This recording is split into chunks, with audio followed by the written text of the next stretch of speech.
Hey guys, and a very warm welcome back to my channel. So guys, in today's video we will be learning about a very important topic that is known as Sanger sequencing. So Sanger sequencing, what is it?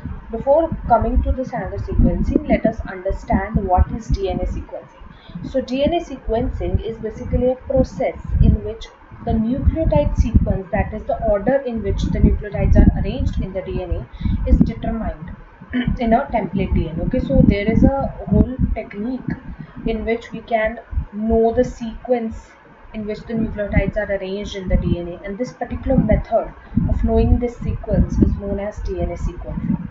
So in this video we will be learning about a method which is widely used for DNA sequencing, that is known as Sanger sequencing, and this method is actually asked in your exams. Like basically if you are studying, if you are a BSc student, so it is going to be really very helpful for you. So as we have understood what is DNA sequencing, it is the arrangement of the nucleotides in the DNA. Now let us come to the next topic, that is Sanger sequencing. So what is Sanger sequencing? So first of all, you need to know the other names of Sanger sequencing, because sometimes in exam it is not directly written to explain Sanger sequencing, but they write other names like chain termination method or dideoxy method. Okay, so they are basically the methods of determining the nucleotide sequence of DNA. Okay, so this Sanger sequencing, other names chain termination method or dideoxy method, is the method of determining the nucleotide sequence of DNA. Okay, and the name Sanger is coming from the scientist who developed this technique. So the name of the scientist was Frederick Sanger, and I would like to just select my pointer.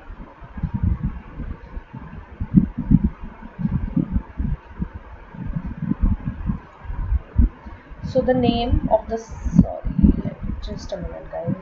Okay. So the name of the scientist is Frederick Sanger. Okay, so his colleagues in 1977 they proposed this technique, and hence the name that this Sanger sequencing is coming from this technique. Okay, so the name is Sanger sequencing. So now let us understand and let us look at what are the basic requirements for Sanger sequencing.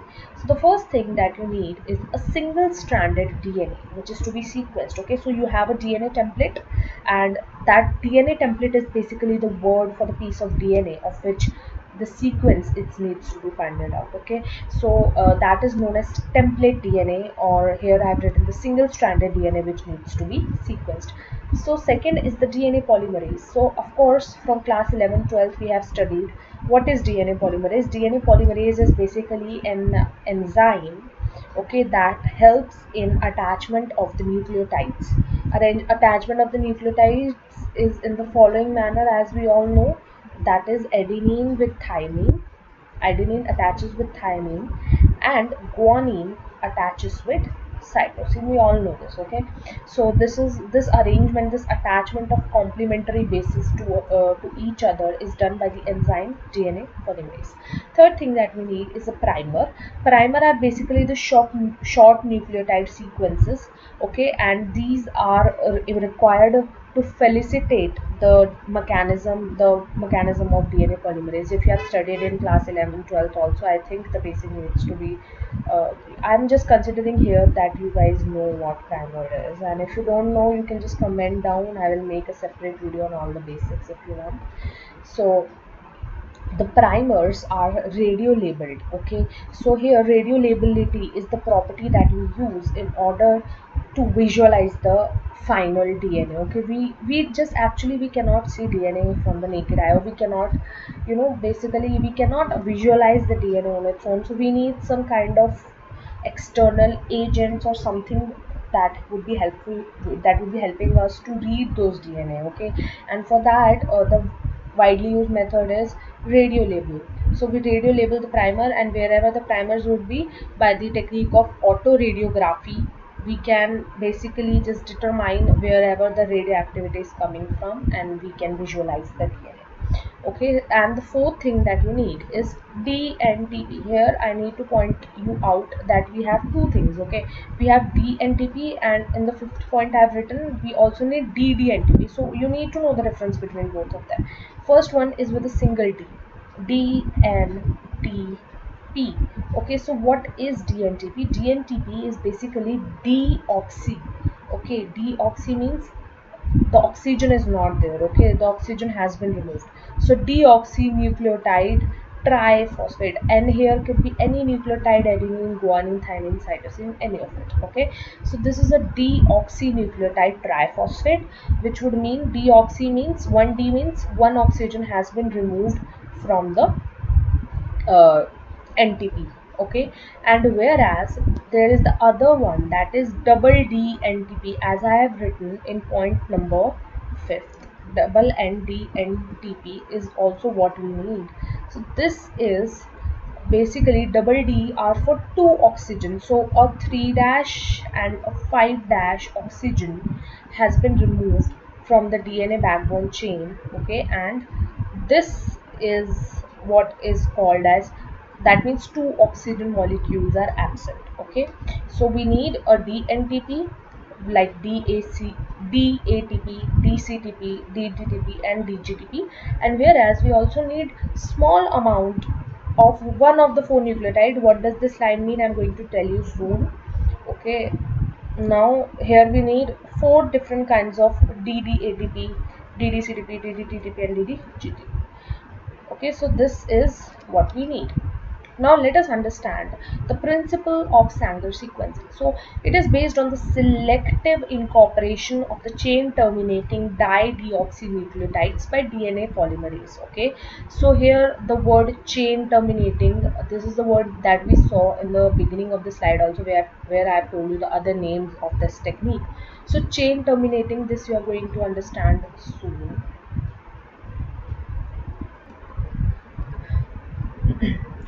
So the chain terminating dideoxynucleotide, that means double D NTP. Okay, so the double D NTP are basically chain terminating in nature. This means that wherever they are going to attach in the DNA. Okay, so if this is a DNA template, wherever a double D NTP is going to attach now, it is going to just terminate chain at that point only, and the DNA polymerase is not going to be able to further go on performing its function, that is adding on the nucleotide. So the chain would terminate at that point only, wherever this double D NTP nucleotide is going to attach.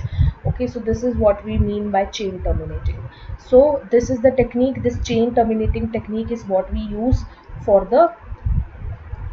performing the Sanger's sequencing. Okay, so now let us. This is just the steps which I'm going to explain you, the procedure. This is the written in the word form, the procedure. I'm going to explain you the whole procedure through this diagram. This is very clear diagram, and you would be able to understand it very well. So this is our DNA template. Okay, so here actually you can see the sequence, but this is just to explain, just for the easy explanation, so that you could understand the process. But in reality we actually cannot have this sequence. Okay, we don't know the sequence. That's why we are performing Sanger's now, in order to know the DNA sequence. So we have the template DNA, of which the sequence is unknown, especially it has been written here. Okay, and it serves as a template. So we need a template, plus we need a DNA polymerase, we need a DATP, DCTP, DTTP, and DGTP. We need all four of them. We need a radioactively labeled primer, and we have to prepare four reaction tubes. Okay, so this first step, this first thing is the thing which you need to be adding in all the test tubes. Okay, in all the test tube this needs to be added. What is unique to each test tube? We have to create four test tube. We have to add all of these things which has been written on the point number 1. Okay, we have to add all of these things in all the four test tubes. Now the only thing that are going to make them unique is going to be the addition of what kind of double D NTP you are adding. Okay, in one tube we are adding double D ATP, in another tube we are adding double DCTP, in another tube we are adding double DTTP, and in another tube we are adding double DGTP. Okay, you have to mind this thing, that only one type of double D is going to be added in each tube. Okay, you are not going to add all the four in all the four tubes. You have to just add in one, you have to add the A1, in the second you have to add the C1, in third you have to add the T1, and in fourth you have to add the G1. So this is what makes them unique. Okay, now we would allow it to do the DNA synthesis. After the okay, so this is the image that is showing you that what is happening during the time of DNA synthesis. So this one was our template. Okay, I hope that the pointer is visible. If it is not, let me just change the pointer because this is very important. Okay, so here we have our template strand. Okay, now this template strand, this one yellow colored was the radioactively labeled primer, as you can see here. So this is the radioactively labeled primer. It is going to attach to the complementary sequence, and then the DNA polymerase is going to attach to this primer, and it would allow the synthesis of DNA. Okay, so here it is going to add the complementary bases. Now in order to make it more clearer, let us see this diagram. This is the whole diagram which is showing you what is happening during the time of DNA synthesis in the tubes. So this is our template, the sequence of which is not known, but say right now we know, just to explain you, this is the sequence. Okay, so what is going to be happening into the tube is that whenever these are the four different kind of possibilities of what could happen. Okay, so if you know your DNA polymerase is acting on it, if a nucleotide is double T, okay, if T is going to attach to A, okay, if this attaches to A, I have already told you that whenever it would encounter double D, the DNA polymerase reaction is going to stop at that point only. Okay, the chain is not going to be moving any further, and the chain is going to be terminated at that point only. So whenever it is going to acquire, encounter a double T, okay, so it would attach here and the chain would be terminated here. So we are going to just get a chain with a single T, a complementary chain, of course. Okay, and say there is another possibility that it does not encounter a double D1, but it encounters a single T1. Okay, the normal one is the single D1, so in which one D is present. Okay, so it would encounter a single DT, D, it is going to encounter DTTP. Okay, so what would happen in that case? It would attach here, then it encounters another normal A, it encounters another normal C, it is going to attach to G, and then it encounters T. Okay, so it is going to stop the chain here. Similarly, if it wouldn't have encountered a T here, it would have encountered a normal T here, so it would move forward in the similar manner. Okay, and unless and until it encounters another double T NTP. Okay, wherever it encounters double D NTP, the chain is going to be terminated at that point. Okay, so this is the different possibilities. Same here, and here you can pause the video and you can just look at all the possibilities. The same thing that is happening here is all the same things are happening here. Okay, and this is how the DNA synthesis is going to be taking place. Okay, now after the DNA synthesis has been taken place, now we are going to just separate it using the gel electrophoresis technique.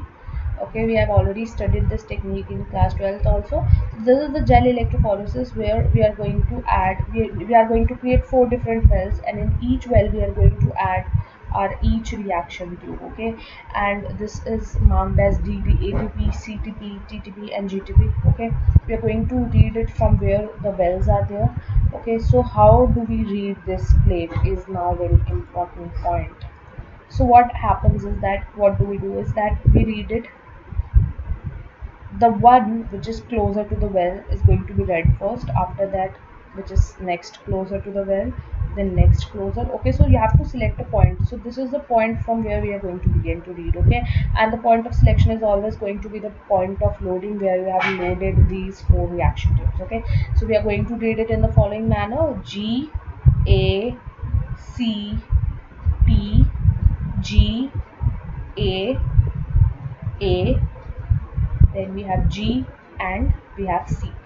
This is what I have told you, the sequence has been read, the new sequence. This is going to give you the sequence of the new strand. Okay, This is what we want now. What do we want actually? We, sorry for this, we actually wanted to know the sequence of the template strand, but if we got to know the sequence of the complementary strand, which is what we are going to be able to read from here, so we could automatically determine the complementary sequence which would have been on the template.